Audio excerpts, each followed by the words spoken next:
Ayan guys, bali itong mga grass dito ni Mami, itong Bermuda grass. Yung iba po dito ay damo talaga. Pero yung iba katulad nito, ayan, Bermuda po yan. Bluegrass. Ay tatanggalin ko. Simula dito. Ayan. Ito yung aking sukatan. Straight hanggang doon. At ilalagay ko dito sa mga paku-paku. Yan, ito. Lalo dito. Yan. At sayang. Gawa nang ito ipapasaminto na namin Pati itong mga bato tatanggalin sa halaman. Ay sayang. Sayang yung halaman. Yung damo. Ilalagay ko dito at bako-bako dito. Gawa nang dito nga ilalagay natin yung swimming pool ni Andres. So baka bukas mag-umpisa na uli sila. At kanina pumarito ay bukas daw ilalagay na yung bubong. So hindi ko alam kung ilang araw yun. Siguro 2 araw lang yan. 1 araw, 2 araw. Pag tanghali na sila nag-start ay baka 1 araw. Pero pag maaga ay baka 1 araw lang dali na yan.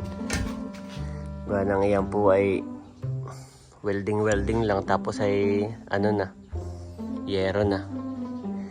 So anyway, after nun flooring na. So yung pag naghalo po sila ng flooring, isasabay na ito. Kaya dapat ay makuha ko na ito Sayang. Nanghihinayang kami ni Mami. Kaya papalahin ko.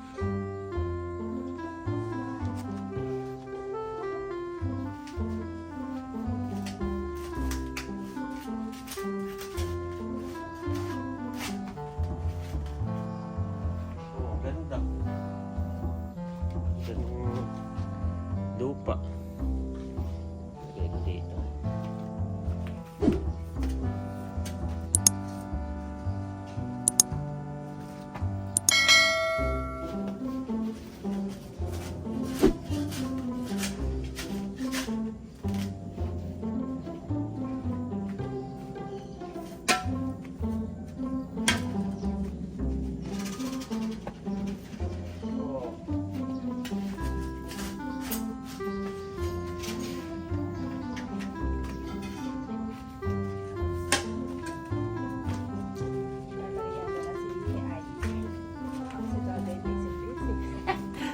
Mami, may kanya-kanyang vlog. Pakita mo nga, Mami, yan. Sa vlog ko, yan Wow! Thank you, Mami.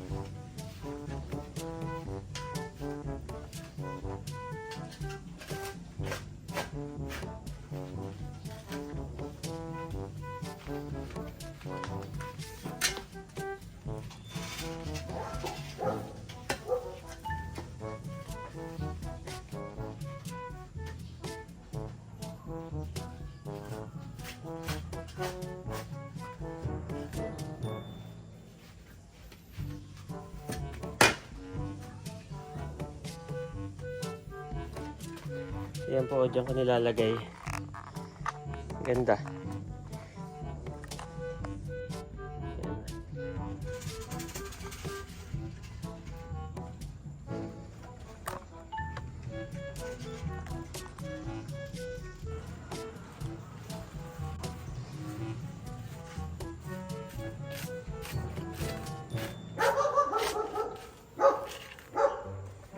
Ganda, sayang.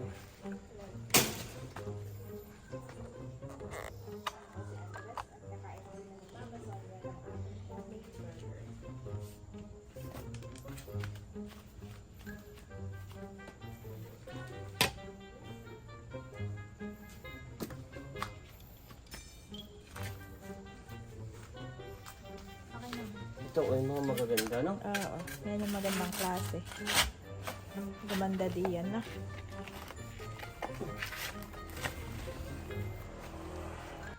Ayan, at dito po nilalagay ni Daddy. Maganda nga naman yung klase. Yes. Magandang klase siya. Di bali mataas. Oo. Kaya aapak ng aapak Mm.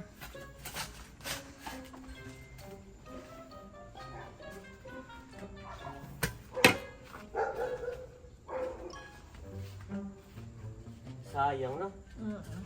Ito binili mo rin. Oo, mahal din. Pinalalamog mo pa dito. Oo. Nalalamog ko pa iyan. Didiligin ko na lang mamaya. Ah. Mama, dito po kayo niya.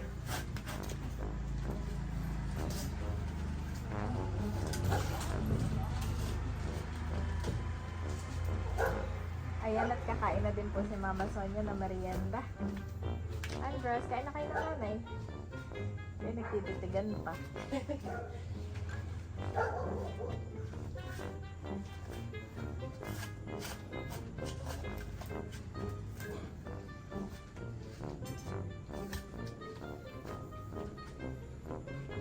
Burger iyan.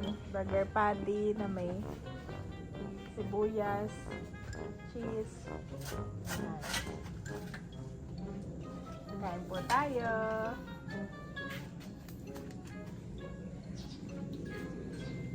Diba? Oo. Sakto po dito ang mga kabeshi. Oh. Saka dito pa, daddy. Oh. Saka dito kaya, sa gilid noon. Ah, di ba tatanggalin mo yung halaman doon? Magtira ka para doon, nasa dulo. Saan? Diyan sa mga dulo dyan. Ano? Ah, ah.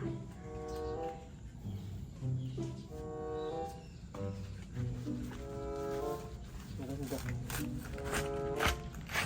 Blue na blue. Ha? Blue na blue.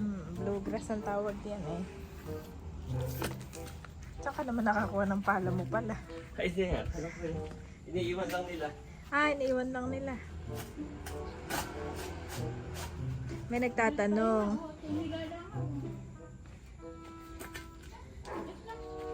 Eat na boy, eat. Ano sabi? Tanong. Kung ano daw yung pakyaw. Ano ba yung pakyawan na trabaho? Ah? Pakiyaw. Ibig sabihin na o yung gate mo. Ako nang gagawa. Wala ka nang gagawin. Permit. Pagbili ng materials. Bayad sa tao. Pagkain, merienda lahat. May mga nagtatanong sa atin. Bayaran mo ako ng 200k. May gate ka na. Ganun ang pakyaw. Pakiyawin ko na yun. Ganun yung... Uso po dito. Oo. Gawa lang dito loob ng subdivision, may mga permit, may mga kung ano-ano. Hindi katulad sa bahay lang, sa probinsya. Per day lang yung trabaho.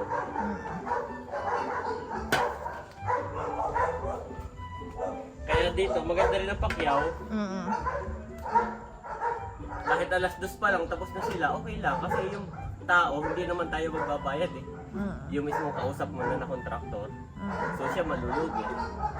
Tayo, bayad na tayo sa kanya ng halimbawa, 200k nga yung gate. Yan ang bahalang mamroblema. May mga nagtatanong din na mga taga dito sa Verona na nanonood sa atin. Tinatanong kung ano daw, kung may kung siya daw bibili ng materyales, sino daw ang yung ganayon. Kaya Depende sa usapan ninyo ng kontraktor mo. Oo. Kasi ang usapan namin ni Kuya Alan ay ganun niya, pakyaw na.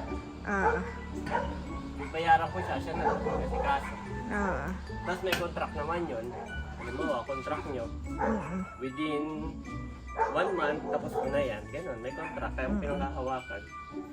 Ang maganda dito, yun nga, may mga permit. So kapag may mali siyang ginawa, i-report sa gwardiya.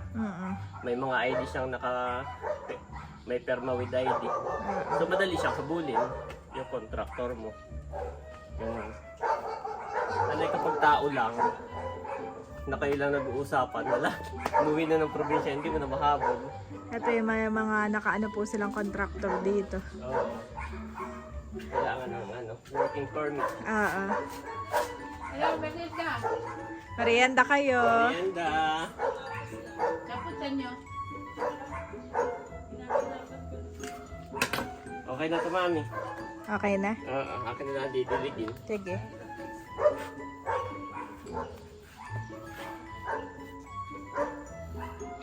Okay na yan, no? Oo. Babasahin ko na lang na ganun. Oo. Sayang kasi. Akala ko ilalagyan mo rin sa harapan. Ayaw nga, bubunutin mo na yung halaman.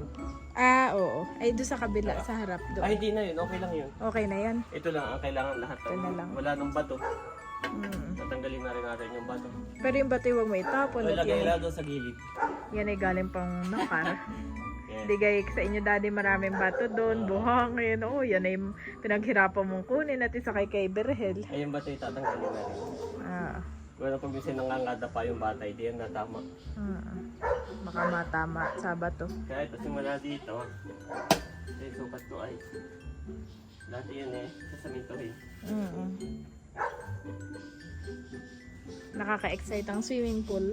Ang swimming pool naman po mga kabeshi ay kahit tag-ulan ay pwede lang naandiyan ang swimming pool. At may mga nag-worry paano daw sa tag-ulan daddy. Pwede naman po namin ligpitin pero pwede lang pong meron. Pwedeng nandyan lang na. Andyan lang po. Mga kabeshi at mga kapitik. Salamat po sa inyong mga concern, sa mga nagme-message sa atin. Ako pati sumali na sa ano. Sumali na sa swimming pool group Sa of Facebook. the Philippines. May mga group pala yun. Oo. Kasi pag may swimming pool ka, kahit yung sa ating pinakamaliit, talagang high maintenance. Oo. Ang nakalagay doon, hindi ibig sabihin na may swimming pool ka tapos ng problema mo. Oo. Doon pa lang magsisimula yung dapat knowledgeable ka talaga Knowledgeable. para i-maintain. Kasi kung hindi, pwede tayo magkasakit si Andres, lalo pag mga bata yung naliligo. So kapag Pag may hindi tama yung chlorine level, pag hindi mo nililinis yung tubig. So marami ka natututunan doon sa So, group. nababasa ako. Marami po natututunan si Daddy sa group. May mga tamang proseso kung paano pangalagaan ng swimming pool. Marami. In fairness. Ayan, at akin ding didiligin.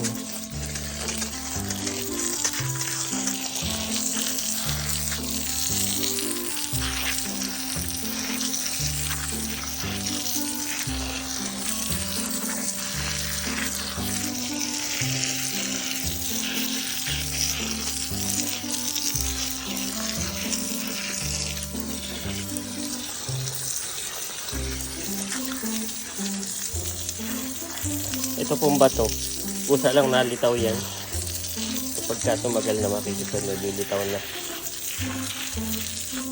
Kaulan ng kaulan.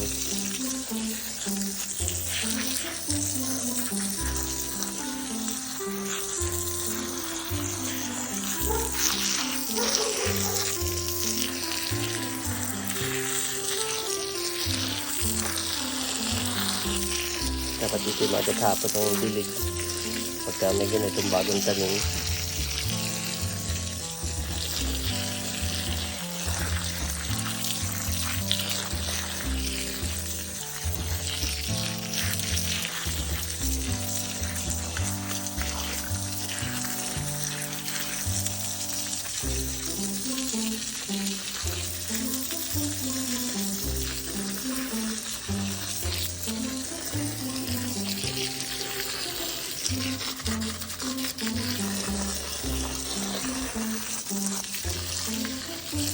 Lalapat lang yan.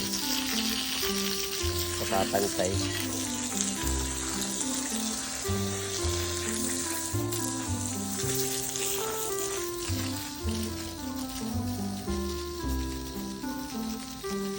Pati ito lalagyan ko na rin iyon.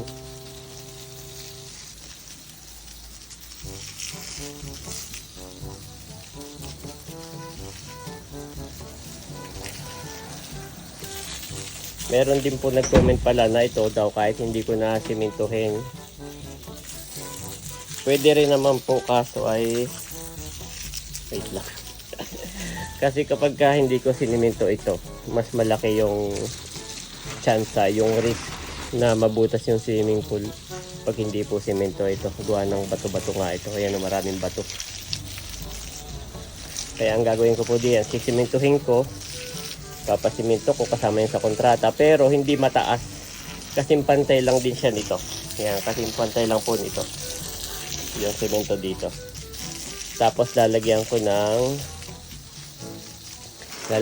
rubber rubber matting para yung swimming pool hindi babutas nga. Pagkatapos ng semento, may rubber matting. Tapos kapag ka naman po, halimbawa, tutupiin ko yung swimming pool, halimbawa, December, or uwi kami na probinsya, tutupiin ko, or maulan, okay lang naman kasi nga kapantay lang naman siya nito. Okay lang na may semento ditong kaperaso. Pwede mo lagyan ng table, pwede mo lagyan ng kung ano-ano pa rin. Pwedeng ibalik doon yung aming coffee table. Kasi nga kapantay lang siya nitong damuhan. Hindi siya mataas.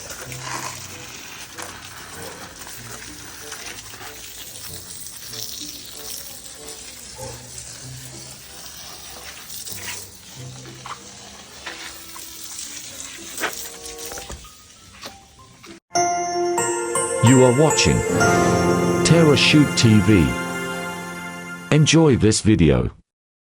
Dalangin ko, Panginoon, na makapag-focus po kami sa iyo at ikaw lamang ang patuloy na mapapurihan at mapasalamatan o sa aming kalagitnaan sa aming buong pamilya.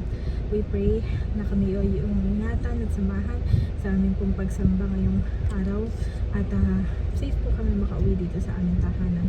At nabayan mo nga po ang aming sasakyan, si Daddy sa kanyang pagdadrive, bigyan mo siya ng talino, and even protektahan ang aming mga gulong, ang aming manibela, at ilayo kami sa kung anumang kapahamakan o aksidente, at ilayo kami sa mga masasamang driver. In Jesus' name, Amen. Amen. So ayun guys, happy Sunday. Happy Sunday!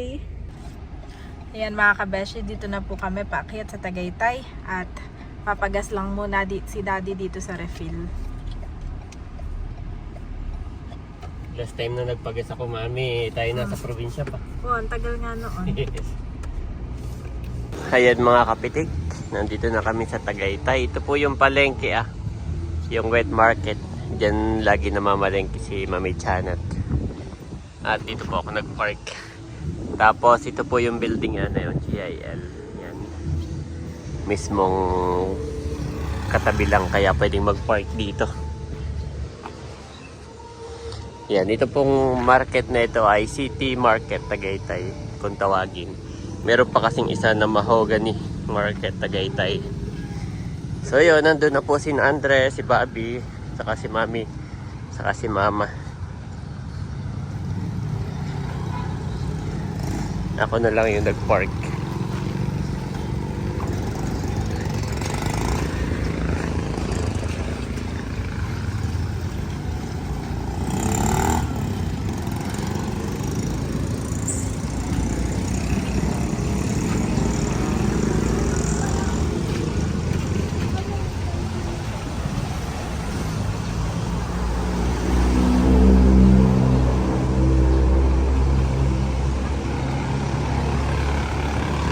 At dito po ang daan.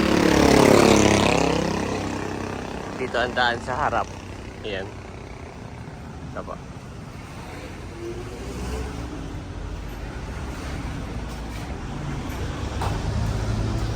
I love po. Morning po. Sa taas.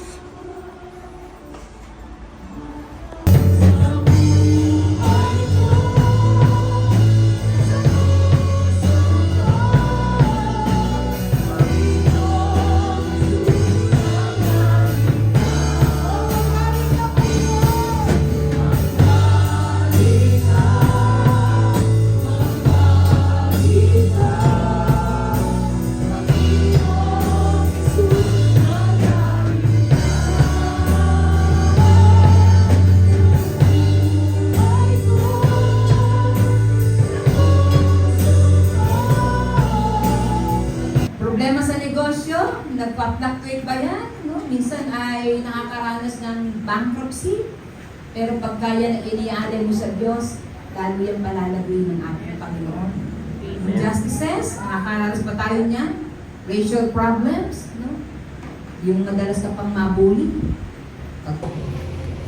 They are being dishonored by other government pagka pagdating sa racial. Ayan mga kapitik, nandito na kami ni Andres sa sasakyan.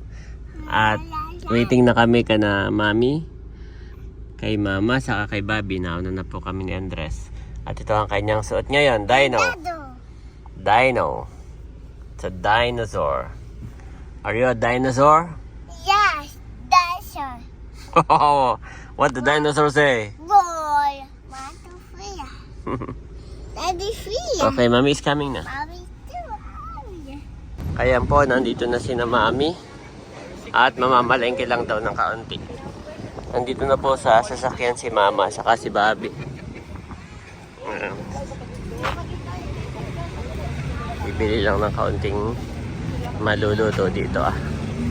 At nandito na lang din sa palengke. Kanina Mami, nandun si Kuya Alan. Saan? Sa atin. Umaga, bago tayo umalis. Ay bukas daw ikakabit ang ano, ang bubong. Bukas daw sila magyeyero. Off day ngayon. Off day.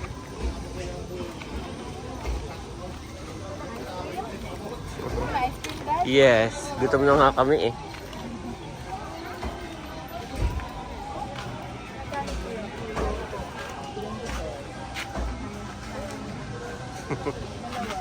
Mag-vlog si Kuya?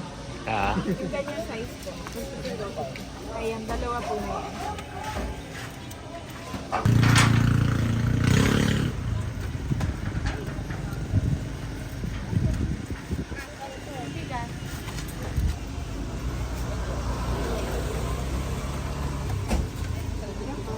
salamat. Wow, my friend. Dito muna tayo sa gilid. Kain muna ng ice cream. Dito sa Wanted Barber. Lamig!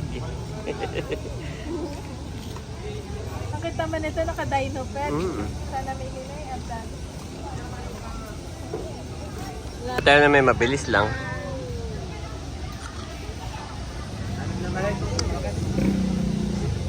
Andito na kami. Habang nagkakain ng ice cream.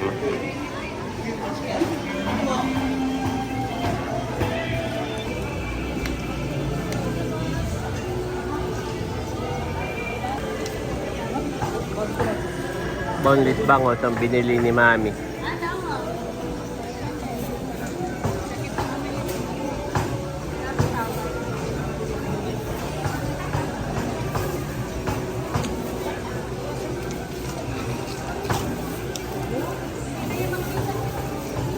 Ako na, Mami. Hindi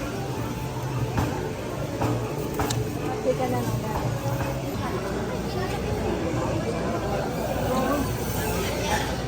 Bumili rin si Mami ng manok.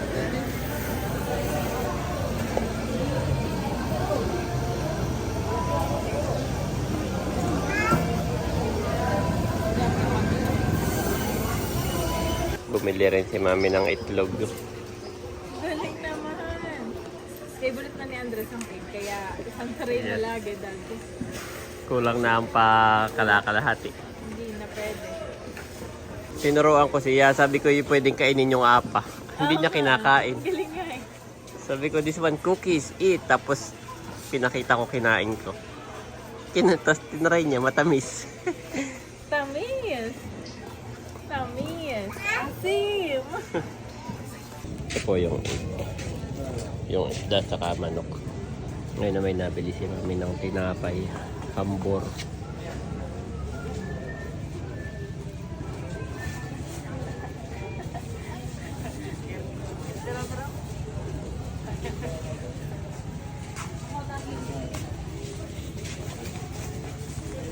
Okay, let's go. Sa bagay pareho. Kanila rin yun. Paunahan makadalawa. Bumili rin si Mami Janet ng Dutch Mill. Dutch Mill.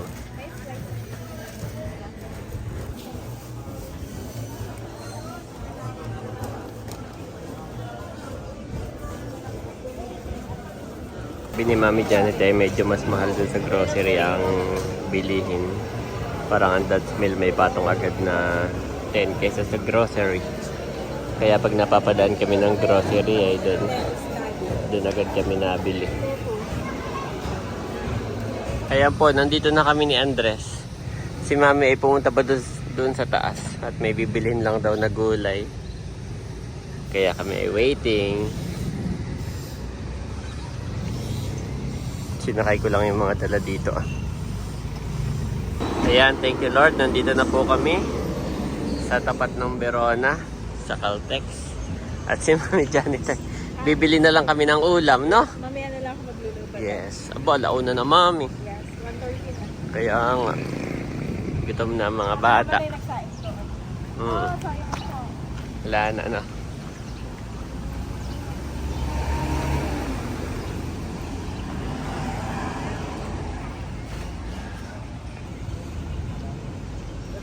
Yan po si Mami. Nabili lang ng ulam.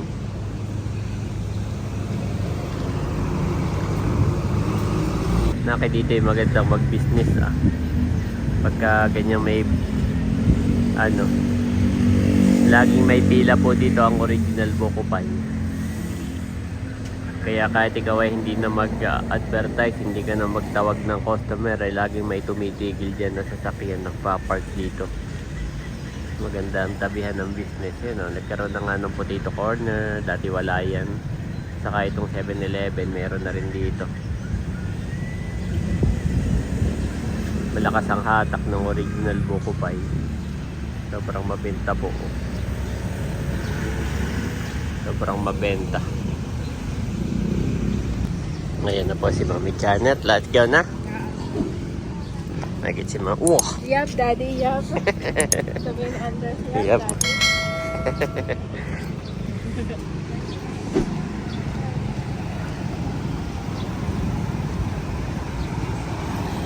But he was pierced for our transgressions. He was crushed for our iniquities. The punishment that brought us peace was on him, and by his wounds we are healed. Isaiah 53:5 NIV.